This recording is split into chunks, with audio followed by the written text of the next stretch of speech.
오늘의 밥 시간입니다. 4월 23일 토요일. 오늘의 밥은 요나서 3장 1절에서 10절 말씀입니다. 여호와의 말씀이 두 번째로 요나에게 임하니라. 이르시되 일어나 저 큰 성읍 니느웨로 가서 내가 내게 명한 말을 그들에게 선포하라. 하신지라. 요나가 여호와의 말씀대로 일어나서 니느웨로 가니라. 니느웨는 사흘 동안 걸을 만큼 하나님 앞에 큰 성읍이더라. 요나가 그 성읍에 들어가서 하루 동안 다니며 외쳐 이르되 40일이 지나면 니느웨가 무너지리라. 하였더니 니느웨 사람들이 하나님을 믿고 금식을 선포하고 높고 낮은 자를 막론하고 굵은 베옷을 입은지라.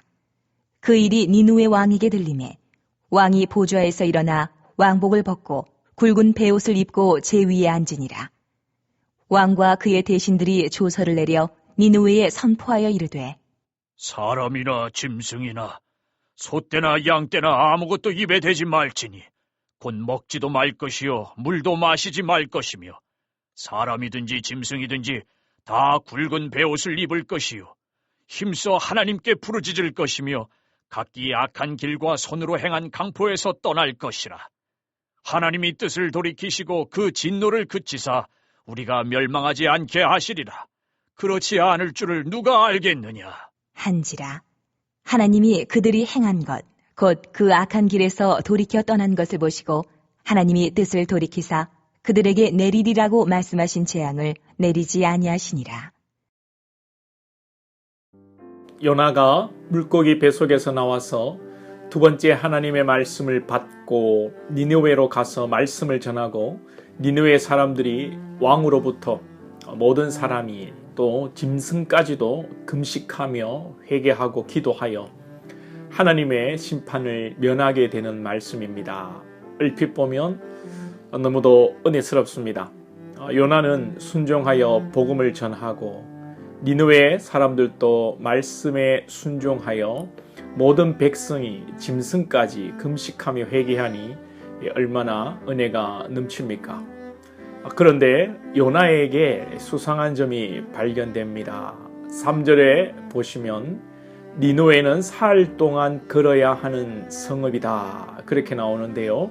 4절에서 요나는 하루 동안 다니며 말씀을 외쳐 이르되 사흘 길을 하루 동안 걸었다. 이 둘 중에 하나입니다. 하나는 사흘 길을 걸어야 할 니느웨를 다 돌지 않았다는 것입니다.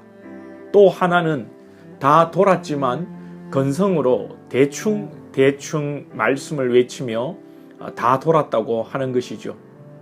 둘 중에 어느 것을 택하더라도 요나의 태도에 문제가 있습니다.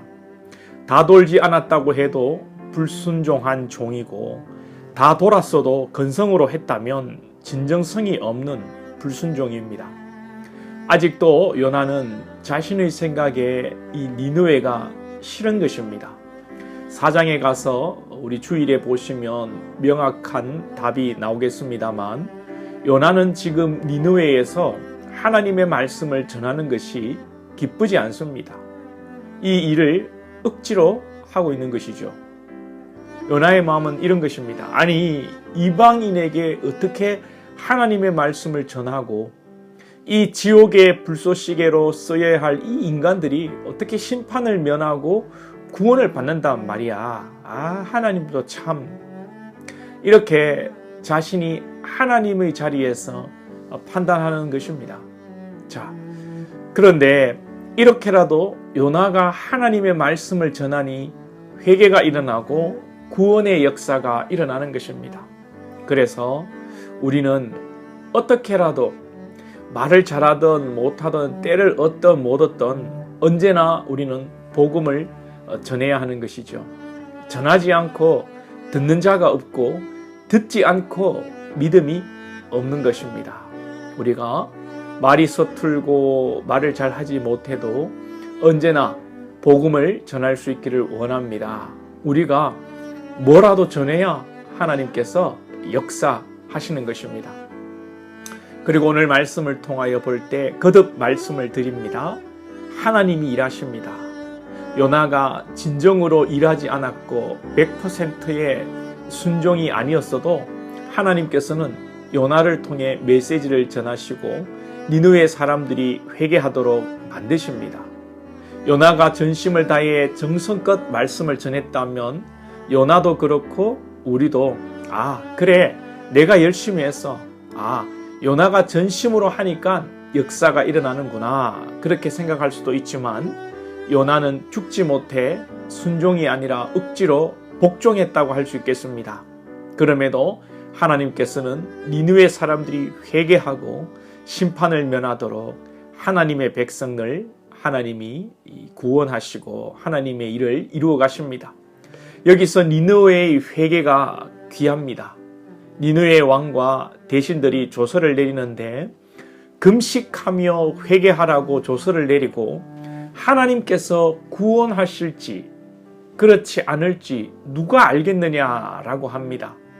비록 죄가 용서받아 멸망치 않고 살아날지 멸망받을지 모르지만 회개하지 않으면 다 멸망하는 것이고 회개하더라도 생사를 가르치는 분은 하나님이시다는 것을 말하는 것입니다.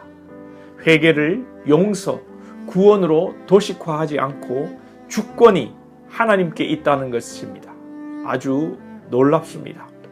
우리 기독교 교리는 분명히 회개하고 예수를 믿으면 영생을 얻습니다. 할렐루야.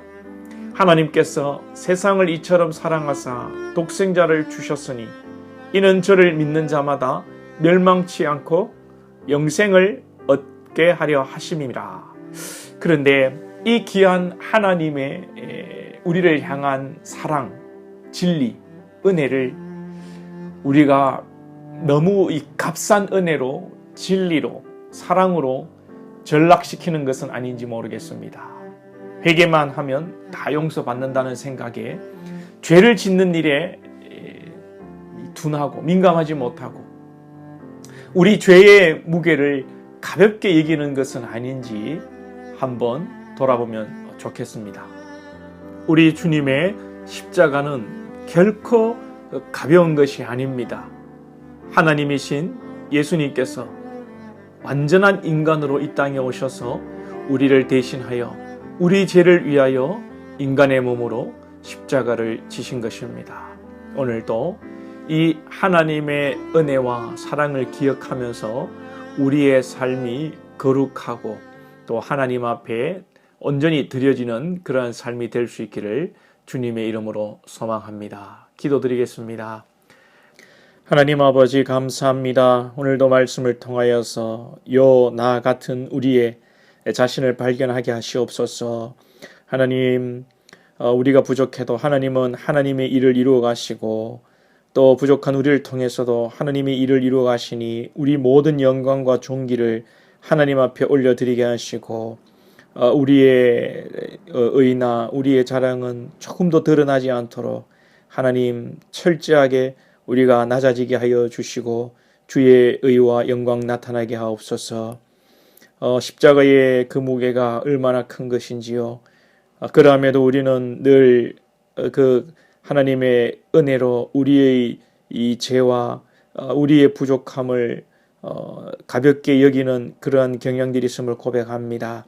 결코 십자가의 무게가 가볍지 않음을 알게 하시고 우리의 죄값이라는 것을 알게 하시며 우리의 삶을 돌아보며 우리의 삶을 거룩하게 아버지 앞에 행할 수 있도록 도와주시고 언제나 주님의 그 크신 사랑을 기억하며 겸손히 살아가며 죄와 싸우는 저희들 될 수 있도록 인도하여 주시옵소서.